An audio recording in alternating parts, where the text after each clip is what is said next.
ലോകത്ത് ഇന്ന് വരെ ഒരാളെ കൊണ്ടും തോറ്റിട്ടില്ല അമേരിക്ക. പക്ഷേ ഇപ്പോൾ ഇറാനെ കൊണ്ട് തോറ്റു എന്ന് പറയേണ്ടടുത്താണ് കാര്യങ്ങളൊക്കെ എത്തി നിൽക്കുന്നത്.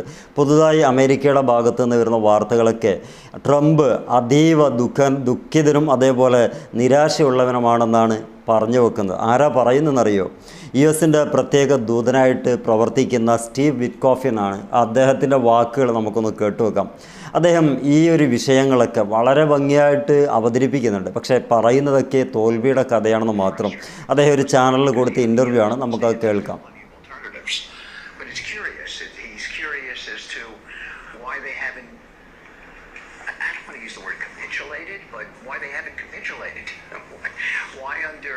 This sort of pressure with the amount of sea power, naval power that we have over there, why they haven't come to us and said, we profess that we don't want a weapon, so here's what we're prepared to do, and yet it's hard to... ഞാൻ ഇതിൽ ഫുള്ളായിട്ടുള്ള കാര്യങ്ങളൊന്നും പറയാം. എന്താണ് ഇദ്ദേഹം പറയുന്ന വാക്കുകളെന്ന് വെച്ചാൽ, okay, ഇദ്ദേഹം പറയുകയാണ്, ഇറാൻ്റെ ചുവപ്പ് വരകളെക്കുറിച്ച് ഇന്ന് രാവിലെ പ്രസിഡന്റ് ട്രംപ് എന്നോട് ചോദിച്ചു.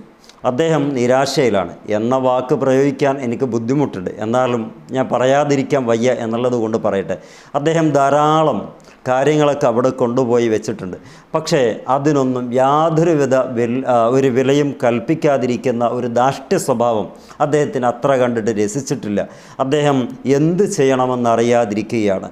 അവർ എന്തുകൊണ്ടാണ് അങ്ങനെ കീഴടങ്ങൽ എന്ന വാക്ക് പ്രയോഗിക്കുന്നില്ലെങ്കിലും അതിൻ്റെ ഒരു ടെൻഡൻസി പോലും പ്രകടിപ്പിക്കാത്തത്? ആരാ പറയുന്നത്? ലോകത്തിൻ്റെ പോലീസ്. പക്ഷേ അവർ ആ വാക്ക് പ്രയോഗിക്കാതെ കാര്യങ്ങളൊന്ന് ചടുലമായി നീക്കിയാൽ മതി എന്നുള്ളത് അവരാരാ ഇനി അറിയിക്കുക എന്ന് ചോദിച്ചാൽ, കീഴടങ്ങണം എന്ന് പറഞ്ഞ് എല്ലാ ഒച്ചയും ബഹളവും ഉണ്ടാക്കി അതേ കക്ഷിയാണ്. കീഴടങ്ങുക എന്ന വാക്കുകളൊന്നും വേണ്ട, അതിൻ്റെ ഒരു രീതിക്കുള്ള ഒരു സമീപനം ഉണ്ടായാൽ മതി, ഞങ്ങളത് കീഴടങ്ങലായിട്ട് മനസ്സിലാക്കി ഞങ്ങളുടെ ഓപ്പറേഷൻ സക്സസ് ആക്കി തിരിച്ചു വരാം. തീർന്നിട്ടില്ല. അദ്ദേഹം അവിടെയുള്ള നമ്മുടെ സമുദ്ര ശക്തിയെയും അഥവാ നാവികസേനയും ബന്ധപ്പെട്ട കപ്പലുകളെയും അവർക്കെന്താ അതിനെ വില മതിച്ച് കാണാത്തത്?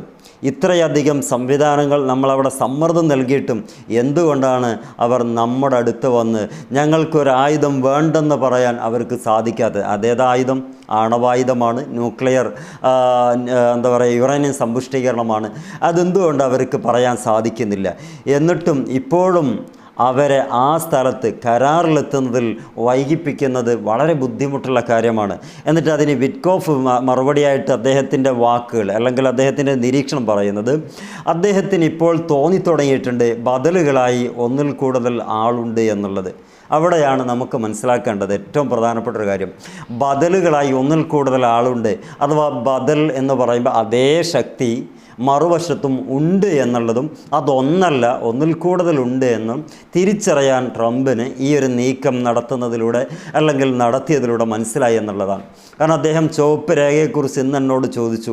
ഇത്രയും നാവികസേനയും അത്യാധുനിക വ്യോമസേനയും അനുബന്ധമായിട്ടുള്ള എല്ലാ സംവിധാനങ്ങളും നമ്മൾ പ്രഷർ ചെലുത്തിയിട്ടും എന്തുകൊണ്ടാണ് ഇവരിങ്ങനെ ഒരു സമീപനം സ്വീകരിക്കാത്തത്? കീഴ്പ്പെടുക എന്നതിൽ പോകട്ടെ, കീഴ്പ്പെടുന്നതിൻ്റെ ഒരു അലയൊലികൾ, അതിൻ്റെ എന്തെങ്കിലും ഒരു ഒരു അനക്കം നമുക്കവിടെ കാണാൻ പറ്റുന്നില്ലല്ലോ.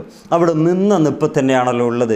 അത് വളരെ കൂടുതൽ നമ്മളെ ക്ഷീണിപ്പിക്കുന്ന കാര്യമാണല്ലോ എന്ന ചർച്ചയുടെ ഭാഗമായിട്ട് ഈ ചർച്ച പുറലോകത്തേക്ക് പറയുന്നതും വിറ്റ്കോഫാണെന്നുള്ളതാണ് മറ്റൊരു അപഹാസ്യമായിട്ടുള്ള കാര്യം.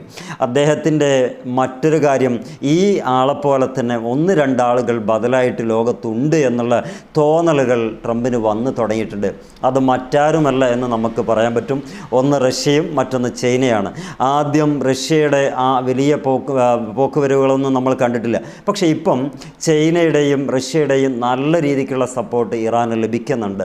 അതിൻ്റെ ഭാഗമായാണ് ജെറാൾഡ് എന്ന് പറയുന്ന വിമാനവാഹിനി കപ്പൽ ഇറാനെ അല്ലെങ്കിൽ ഇറാൻ്റെ ആ വലിയ പ്രതിരോധം അല്ലെങ്കിൽ ഇസ്രായേലിന് വരുന്ന വലിയ അക്രമത്തെ പ്രതിരോധിക്കാൻ വേണ്ടിയിട്ട് ആണെന്ന് പറഞ്ഞിട്ട് കൊണ്ടുപോയതെങ്കിൽ പോലും അത് പേർഷ്യൻ കടലിലാണ് ഇപ്പോൾ ഉള്ളത് എന്ന് രഹസ്യ വിവരം പറയുന്നുണ്ട്. ആ വിവരം കിട്ടിയ ഉടനെയാണ് റഷ്യ തങ്ങളുടെ ഏറ്റവും വലിയ യുദ്ധക്കപ്പലുകളുമായി ഇറാൻ്റെ തീരത്തേക്ക് വന്ന് എന്നിട്ടൊരു പ്രഖ്യാപനം നടത്തി, ഞങ്ങളും ഇറാൻ സൈന്യവും ഒരു സംയുക്തമായിട്ടുള്ള പരിശീലനത്തിൽ ഏർപ്പെടുകയാണ്. തൽക്കാലം ഹോർമുസ് സ്ട്രൈറ്റ് അഥവാ ഹോർമുസ് കടലിടുക്ക് അടച്ചിടുകയാണ്. നിങ്ങൾ മറ്റ് വഴി ഏതെങ്കിലും തേടിപ്പിടിച്ചിട്ട് നിങ്ങൾ നിങ്ങളുടെ സാധനങ്ങൾ കടത്തിക്കൊണ്ട് പോയിക്കോളൂ, കുഴപ്പമില്ല എന്ന് പറഞ്ഞപ്പം ട്രംപ് ഒന്നും മിണ്ടിയില്ല. കാരണം ഈ റഷ്യ എത്ര വലിയ രൂപത്തിൽ സപ്പോർട്ട് ചെയ്യുന്ന ഒരിക്കലും പ്രതീക്ഷിച്ച് കാണില്ല. കാരണം ഇവരുടെ ജെറാൾഡ് എന്ന് പറയുന്ന കപ്പൽ ഇസ്രായേലിനെ സംരക്ഷിക്കാനാണെന്ന് പറഞ്ഞിട്ടാണ് അവിടെ നിന്ന് പോകുന്നത്. പക്ഷേ ആ ജെറാൾഡ് കപ്പൽ അവിടുന്ന് പുറപ്പെടേണ്ട താമസം ഇവിടുന്ന് റഷ്യയുടെ കപ്പൽ തന്നെ ഇറാൻ്റെ ഭാഗത്തേക്ക് വരികയും അവിടെ വലിയ രൂപത്തിൽ സമുദ്രാന്തരീക്ഷത്തിൽ എല്ലാവരെയും നോക്കി നിൽപ്പിച്ചുകൊണ്ട് തന്നെ വലിയ ഒരു ശക്തി പ്രകടനം കാഴ്ചവെച്ചു. അതോടുകൂടെ ട്രംപ് മനസ്സിലാക്കി, ഞാൻ മാത്രമല്ല ലോകത്തുള്ളത്, എന്നെപ്പോലെ 1-2 വേറെയുണ്ട്, ഇനി എന്ത് ചെയ്യും എന്ന രൂപത്തിലാണ് ഇപ്പോൾ ഉള്ളത്. അത് പറയുമ്പോഴാണ് നമുക്കൊരു കാര്യം മനസ്സിലാകുന്നത്. ഇറാൻ എന്ന് പറയുന്ന ഒരൊറ്റ രാജ്യമാണ് ലോകത്ത് നട്ടെല്ല് നിവർത്തിക്കൊണ്ട് 56 ഇഞ്ചൊക്കെ പോട്ടെ, 1 ഇഞ്ചിൻ്റെ കണക്കും അവിടെ പറയുന്നില്ല, ആ ലെവലിൽ നട്ടെല്ല് നിവർത്തി ആണത്തത്തോടെ ഈ ലോക പോലീസായ തമ്മാടിയുടെ മുമ്പിൽ എണീറ്റ് നിന്നിട്ട് പറഞ്ഞു, നിങ്ങൾക്ക് ചെയ്യാൻ പറ്റുന്നതൊക്കെ ചെയ്തോളൂ, ഞങ്ങൾ അതിലേറെ ഒരുങ്ങിയിരിക്കുന്നുണ്ട്, ഞങ്ങളുടെ വിരലുകൾ കാഞ്ചിയുടെ മുകളിലാണ്, അത് അനക്കിയാൽ യുദ്ധം ഞങ്ങൾക്ക് വിജയിപ്പിച്ചടക്കാൻ പറ്റും, അല്ല വിജയിക്കുന്നില്ല എങ്കിൽ ഞങ്ങൾ അവസാനത്തെ യുദ്ധത്തിലേക്ക് എടുത്ത് മുന്നോട്ട് എല്ലാ കാര്യങ്ങളും സെറ്റ് ചെയ്ത് വെച്ചിട്ടുണ്ട്, അവസാനത്തെ യുദ്ധം ഞങ്ങളങ്ങ് പ്രഖ്യാപിക്കും.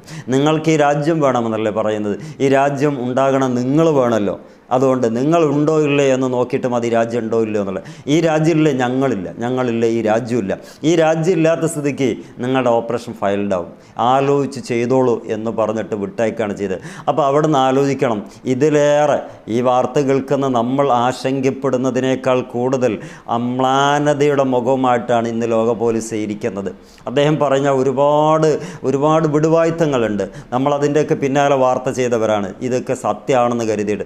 സത്യമൊക്കെ തന്നെയാണ് പറയുന്ന സമയത്ത്. കാരണം ഇതങ്ങ് പറഞ്ഞാൽ അടുത്ത 72 മണിക്കൂർ വളരെ നിർണായകമാണ്, അത് അമേരിക്കൻ ജനതയ്ക്ക് ബോധ്യപ്പെടും എന്ന് പറഞ്ഞ് സ്വന്തം വോട്ടർ പട്ടികയിലുള്ള ആളുകളെ ഒന്നുകൂടി വോട്ടാക്കി മാറ്റാനുള്ള തന്ത്രവും അതിൻ്റെ ഇടയിൽ ചിലവാക്കിക്കൊണ്ടാണ് 72 മണിക്കൂറും ഈ ഇറാന് കൊടുത്തത്. പക്ഷേ അവിടെയൊന്നും ഇറാൻ കുലുങ്ങിയില്ല.